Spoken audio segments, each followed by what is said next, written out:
Hello and welcome back to my channel. So some of my videos might have like weird light glares and whatnot. That's because when I went hiking, I put my phone in a pocket that had my black tourmaline, and to my dismay, my black tourmaline cracked my phone, and it of course had to go right on my front camera. So if there's weird angles, light glares and stuff like that, that is why, because of my black tourmaline. Needless to say, make sure you do not put your phone in the same pocket as your crystals, especially your tourmaline. Anyways, thank you all for tuning back into my channel. I'm so happy and I'm so honored for you all to be listening to it and to hear my wisdom and medicine. I just love that we're all coming back to how we used to share our wisdom by storytelling and by using our voice. Our voice has codes, and our codes unlock dormant DNA that we all have.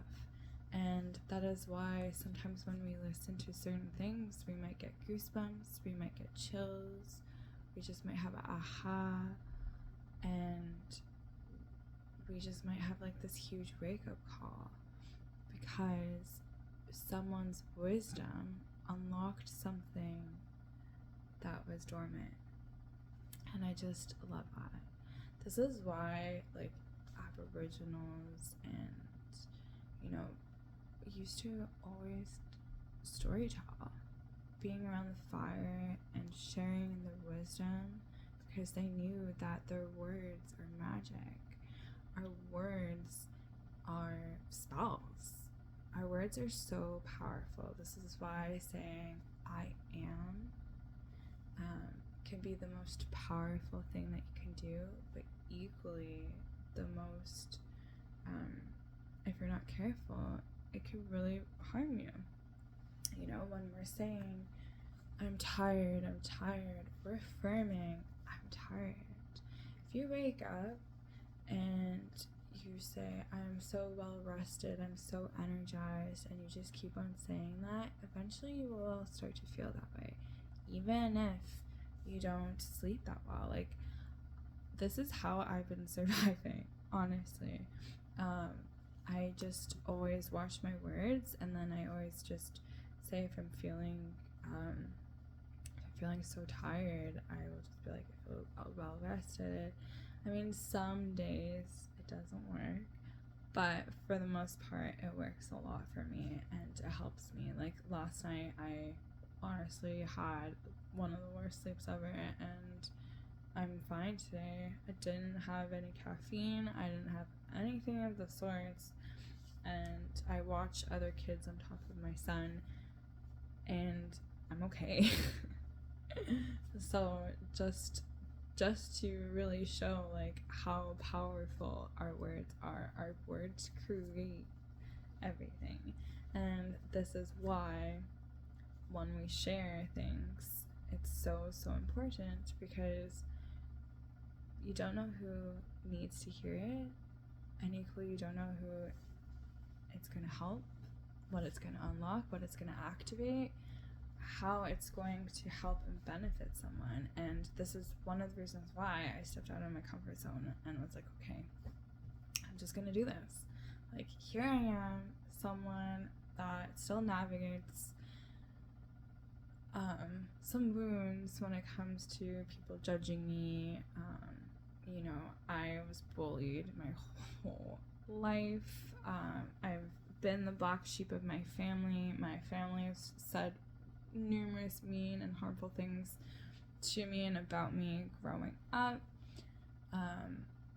and that sits with you, that gets to you, and that kind of makes you want to shrink, and like you kind of contract, and you're just like and especially like for me, for friend groups and stuff like that, I had multiple friend groups It's really strange, actually, like, thinking back. Like, I could just morph into it. And I just realized it's because I would morph and I adapt, and I would know what to say and what not to say to fit in. But was I fully myself? Not really.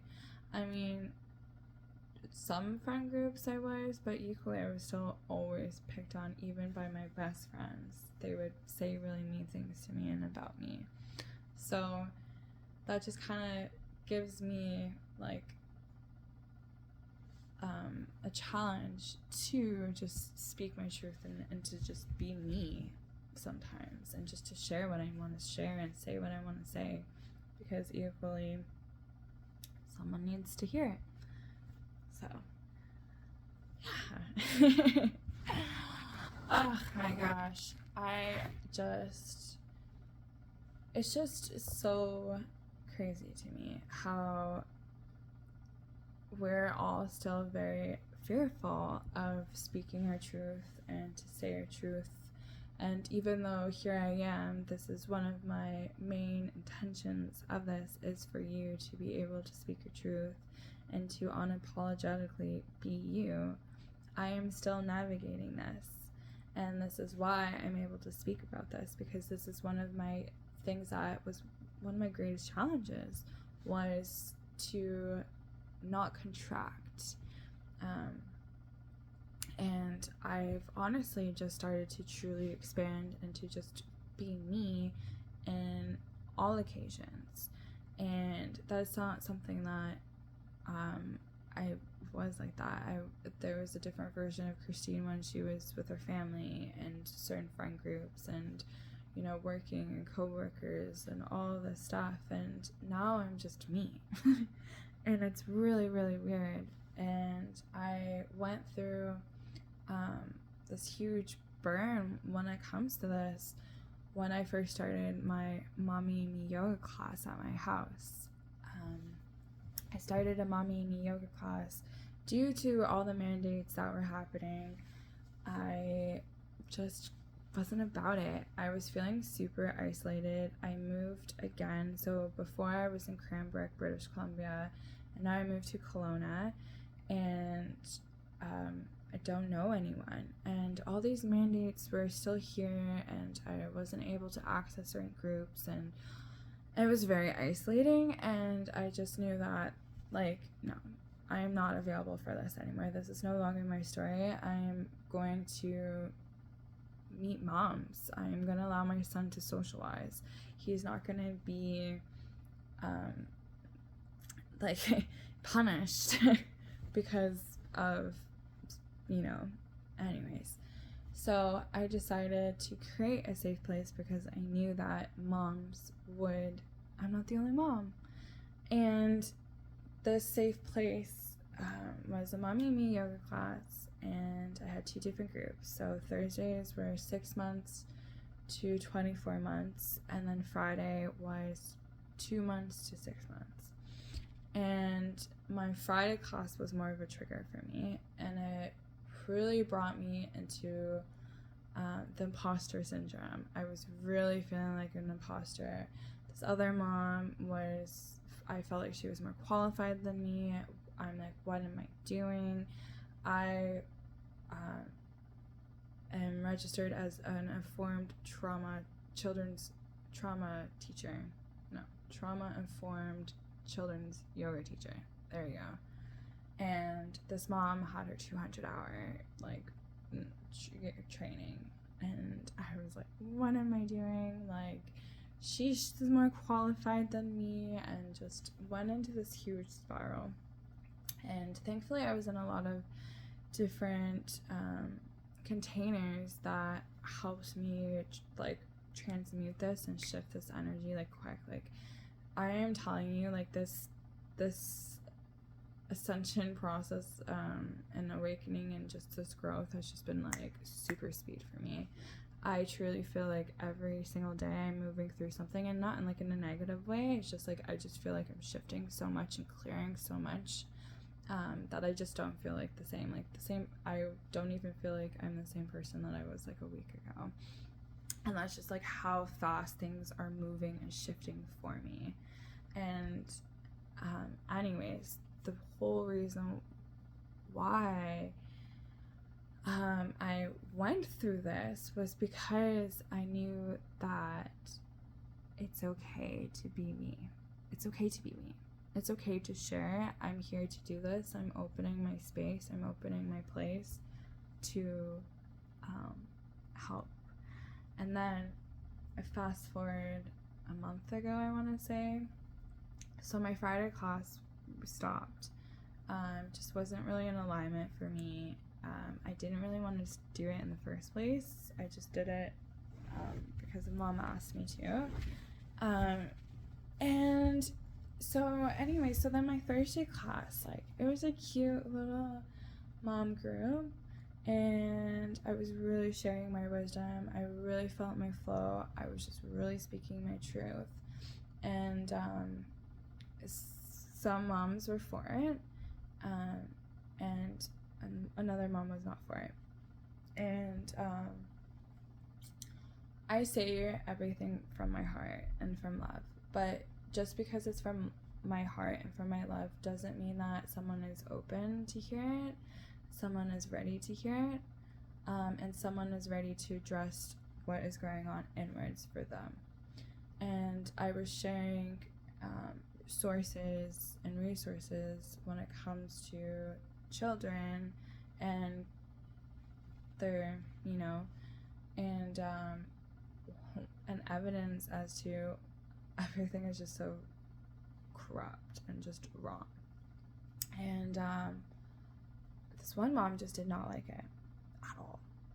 And she actually ended up sending me statistics of fatherless children growing up.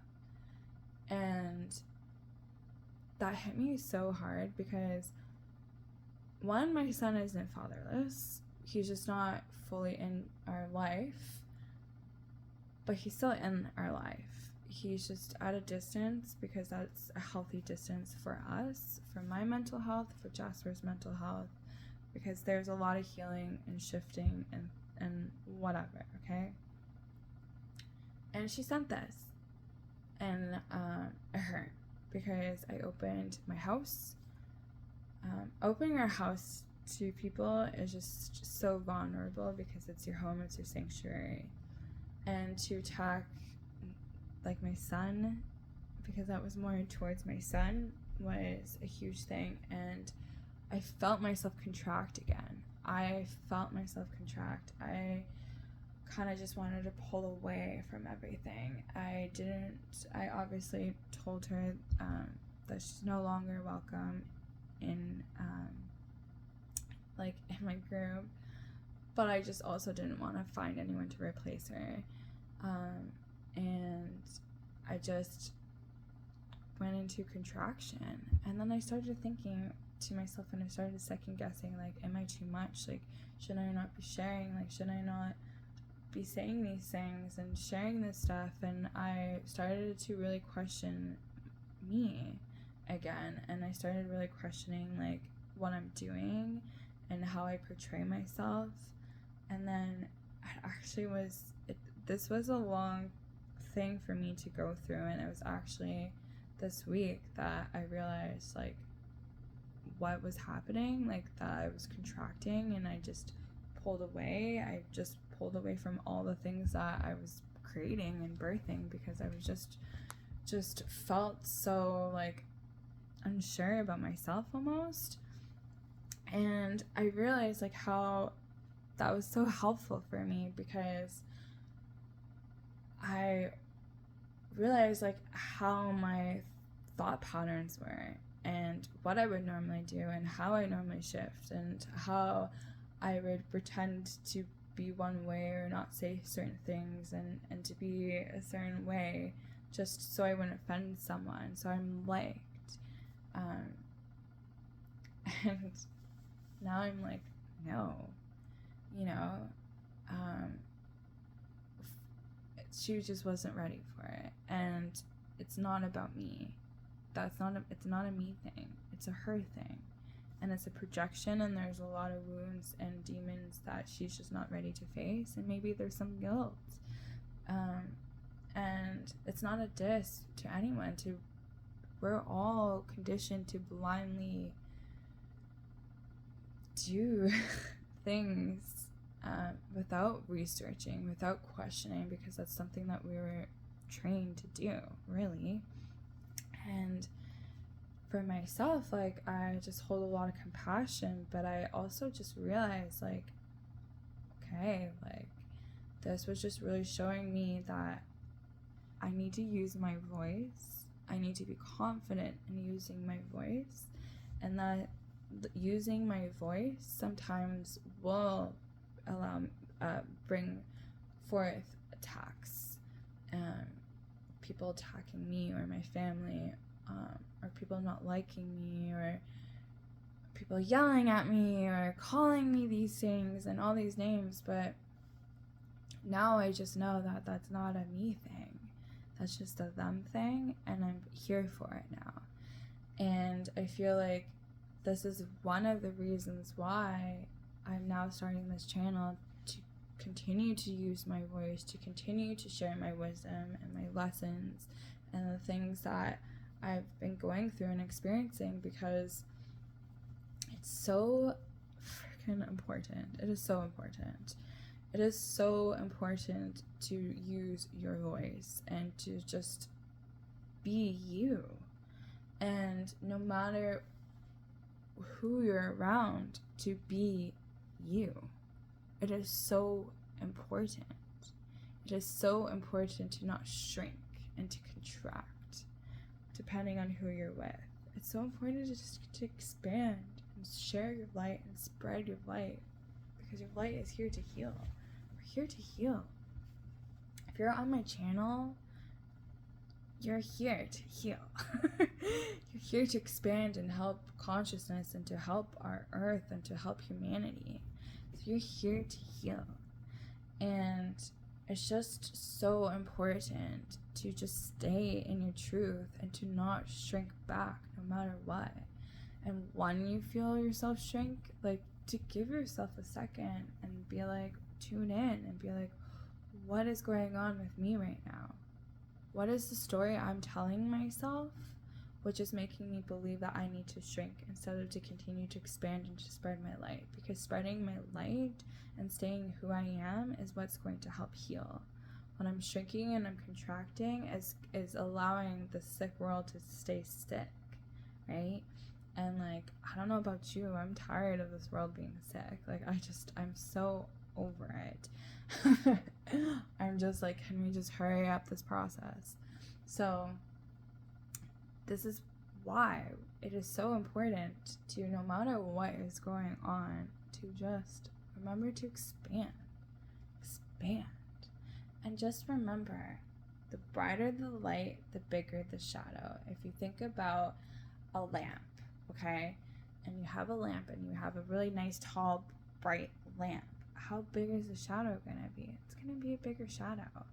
And those are the shadows that you're shining onto those people that are going to maybe not want to see them. They might want to continue it to be in a dark space, and your light is blossoming this out, and your light is what is going to make them be like, oh my gosh, and then it's you're the problem. And meanwhile, it's just them. And it's just time, when those things happened, to just realize, like, it's them, and it's okay, and that you're safe, and you're allowed to be you, no matter what. And not everyone is going to like you. You're not going to be everyone's cup of tea, and that is okay. It's time to radically accept that not everyone's going to like you. The people pleaser in me, the old people pleaser in me, wants to please everyone and wants everyone to like me and everyone to be my friend and to not piss people off and whatever, and to be perfect. No. I'm here to piss people off. I'm here to challenge you. I'm here for you to question things and be like, oh my gosh, this girl is crazy. And then maybe, like, you're just not ready for it. And then all of a sudden, a few months later, you're just gonna be like, oh, and something clicks, and then you're ready for it. My soul sister told me so many times that I triggered the F out of her so many times, and she would have to stop listening to what I'm saying to her and then come back to it. And then months down the road, she'll be like, oh my gosh, this is what she was saying. This is what she was talking about. Okay. And then she'll go back to it and she'll listen. That is okay. We're not ready. Not all the time we're ready for the information that we receive. But it's going in there. It's planting seeds, you know? And I know when it comes to that mom, she hopefully will start questioning things and looking into things and start realizing and seeing that not everything is what it's to seem, and to not blindly follow what doctors and people say that we should do, and to really tune into our intuition and tune into, or even just ask questions. Just ask questions. Like, why? Like, why am I supposed to do this? Like, why? Okay, but why? You know? So, anyways, I'm gonna leave you with all that. And just to really circle back and just to remember that you're safe to be you. It's a big release. You are safe to be you. You are safe to express your full self, your full divine self. You are here on Earth's beautiful Earth School for a reason, to share your medicine, to share your wisdom. And when we shrink back, we're actually doing a disservice to the world. So it's just time to just remember that it's okay to be fully you, and you might bother some people. That's okay. That is okay. You're going to bother people. People are gonna be like, what the heck? It is okay. It is okay. Just remember, do not shrink. Do not shrink back. Expand. Okay. I love you all so much. And thank you so much for coming on and listening to this. And I love you all. And keep on shining. Keep on shining.